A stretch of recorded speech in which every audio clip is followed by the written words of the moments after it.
If you want to live this remote nomad lifestyle, you need to accept one thing: shit will go wrong.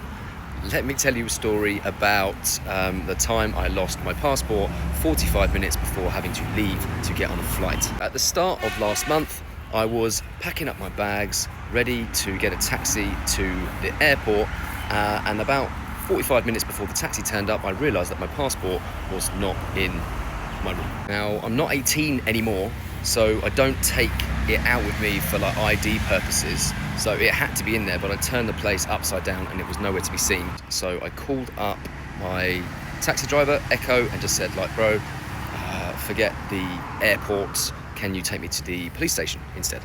From there, loads of aggro, as I'm sure you can imagine. First up, had to report the passport missing to get a police letter.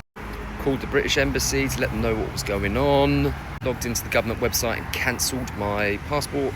Tried to extend my visa because this was the last day of my visa, which I couldn't do because I didn't have a passport, which was a bit of a bummer. Applied for, and then after a few days went and got my temporary passport, which then allowed me to then apply for the visa extension, which then meant I had to pay like a 10-day overstay charge. Obviously I missed my flight, so I had to move my flight from Sri Lanka to London to Bali to London, cancel my accommodation in Sri Lanka, and then find new accommodation in Bali, all while doing remote closing full-time and closing deals. At the end of the day, I don't normally let stuff like this bother me too much, because being like stuck in Bali is a pretty privileged problem to have.